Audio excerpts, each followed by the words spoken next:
You are watching Cold Fusion TV.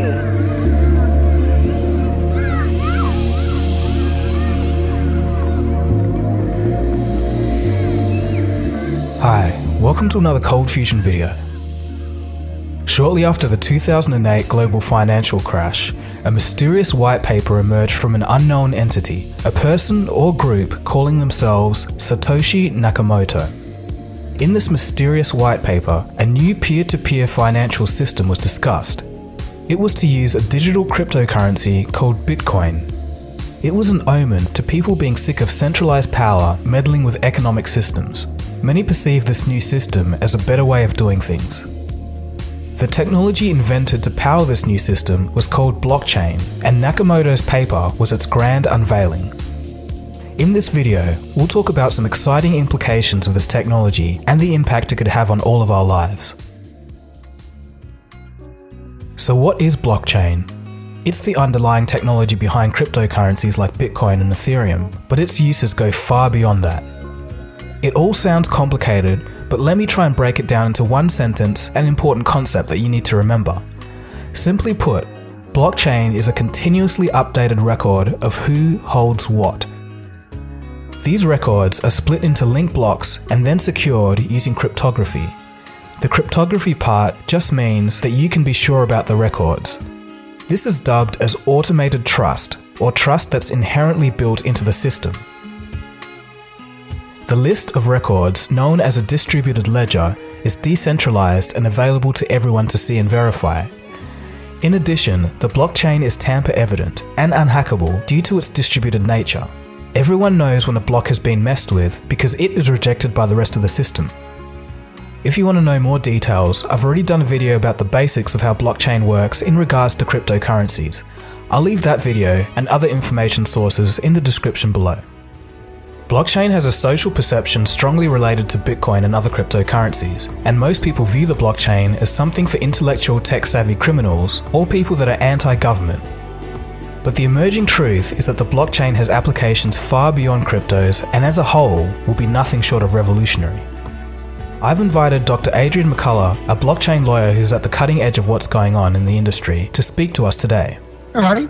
I'm a lawyer of 30 years experience. I'm the only lawyer with a PhD in IT security.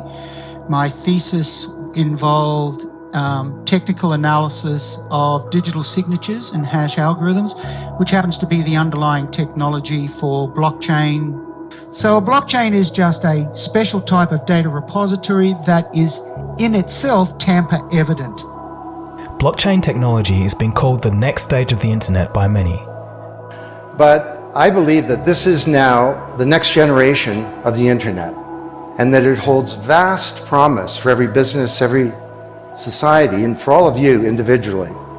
Let me break it down. Our current internet is an internet of information.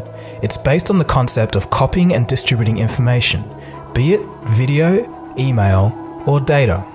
All of these are copies. For example, if you want to watch a video on YouTube or receive an email, you're looking at a digital copy of the original. But what if we take this further to the next stage? What about assets that provide real value, like contracts such as a house or car ownership, a stock, a bond, money, votes, or digital identities? The problem is, you don't want to have these things as copies. For example, you don't want to send someone $5,000 yet still have the original $5,000 under your name. This was called the double spending problem by cryptographers. Despite the name, this basically means the problem of having two digital copies of something that should only have one unique identity. The cryptography element of the blockchain enabled it to be the first technology of its kind to solve the double spending problem. Now for the first time, we can build a new stage of the internet based on real value, and this is partly why it's such a big deal. So where can the blockchain be applied? In my talk with Dr. Adrian, he discusses the FITS model of blockchain application. FITS is an acronym. Using this model, the best place to use blockchain are places with high possibility of fraud, an intermediary or middleman, environments with high throughput, and stable data. I'll let Dr. Adrian explain further. You should try to run against your environment what's called the FITS model, F-I-T-S. The FITS model stands for, F stands for fraud. If you are in an environment where there is a history, propensity, likelihood of fraud involved in various transactions, then the blockchain can assist in reducing the likelihood of fraud actually occurring. Adrian goes on to say that this is why blockchain is being used for international finance transactions. The next area of the FITS is the I. If you have an environment where there are intermediaries involved, then you may be able to disintermediate those parties if they really don't provide value. He goes on to say that we can get average transaction settlement times from 2 days down to 15 minutes by taking away middlemen. Throughput, or number of transactions per second, is another consideration. It turns out that Bitcoin can only do 10 transactions per second, while MasterCard and Visa can do about 80,000. But researchers are currently looking into increasing the throughput. You then look at things which Vincent Grimoli from the University of New South Wales has developed. He's been able to increase the throughput to 400,000 transactions a second through what's called decentralized computing, using 100 laptops, PCs to do the processing power.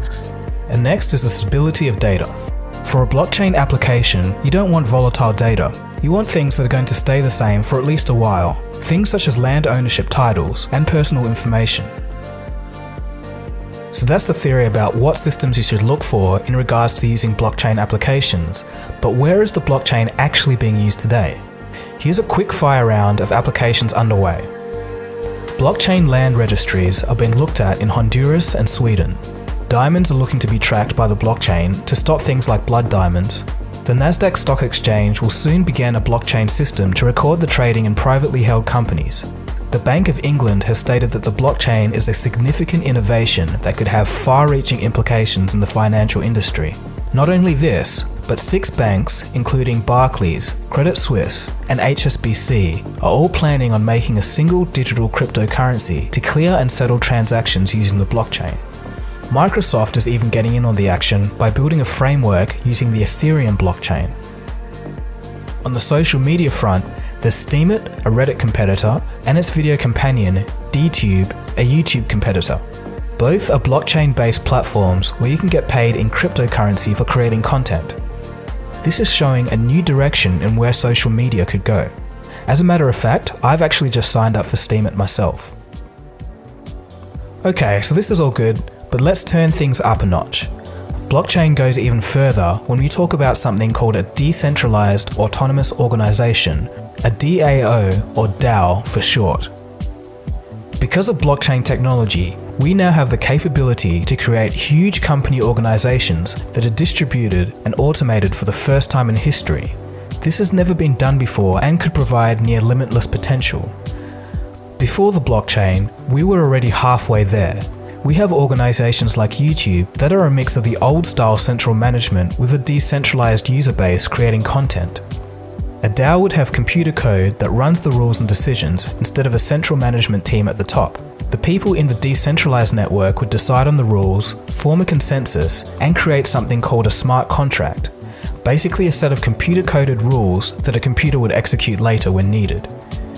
In other words, a DAO is like a democratic company that's automatically run. So a DAO is meant to be a decentralized, so it's on the blockchain, there's no central management involved, autonomous in that the code will run the transaction, and it's meant to be some form of organization. The difficulty from a legal perspective is that no one at this point in time has been able to classify exactly what a DAO is. It may be that in a few years' time, DAOs will become so popular that legislators will need to create special legislation that will recognize what a DAO is, but at this point in time, no one knows. Let's take a look at a basic hypothetical example of how this might work, but just with one smart contract. So say in the future, when the blockchain is readily established, you want to buy a used Tesla Model 3. Traditionally, you'd go to a dealer or an individual, you'd make sure that the details and the history of the car are correct, you'd hassle for a price with the seller, take some money out from the bank, transfer the money, sign a lot of paperwork, wait for the money to clear, and then you can finally have the car. This will take around a few days to do. Now, with the blockchain, using a smart contract, you could have this order all carried out in real time. The car would be uploaded to the blockchain so that you would already know that the details are correct because trust is built into the system. You could buy this car with a cryptocurrency that's attached to your bank account, and all of the ownership and other details about the car is executed in a smart contract, so everything would happen in a matter of minutes instead of days. Your ownership of the car is now attached to your digital identity on the blockchain. The global records in the blockchain system is now updated so that everybody in the system now knows that this car was sold to you. You can take all of this a step further by linking up different smart contracts into an organization similar to Airbnb or Uber, so the whole process is automatic, with rating systems of service and customer satisfaction, etc. Although that setup is a sharing economy model, according to Dr. Adrian, a group of smart contracts can easily be arranged in this way. So I hope that you're beginning to see the importance and potential of such technology. But it's not all roses. Right now, there are still some downsides. Malicious smart contracts, for example. These can theoretically be designed to clog up the entire system. In addition, if there are actual coding errors within a decentralized autonomous organization itself, this could create massive problems. Another thing is that the blockchain is also permanent. Every record of a transaction is stored there for all time, and this doesn't sit well for those concerned with privacy and the right to be forgotten. Dr. Adrian did state that there are going to be some entities called oracles, and these guys have special clearance to make edits on the blockchain. But overall, this is still an issue that needs further looking into.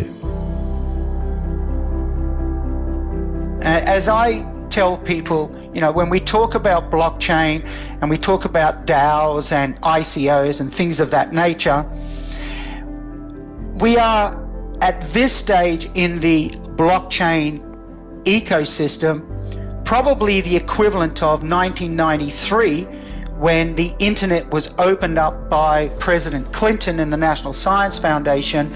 Prior to 1992, the internet was only open to research organizations, government agencies, defense contracting organizations. Who would have thought in 1992 that we would have companies like Google, Amazon? All of those companies have taken advantage and looked at the internet and said, how can I use this piece of technology? I have no idea what some really smart master's PhD student is going to do, and say, we could use the blockchain or a smart contract or a DAO to do this. May come from the University of Queensland, Curtin University in WA, Stanford, who knows what someone is going to think about in the future and say, wow, we can use this technology to do this. I don't believe it's going to be me. I'd love it to be me, but there will be some smart people out there who will look at this technology and say, let's do this, and the rest of the world say, wow, that's really something I want to get on board and I want to utilize that service.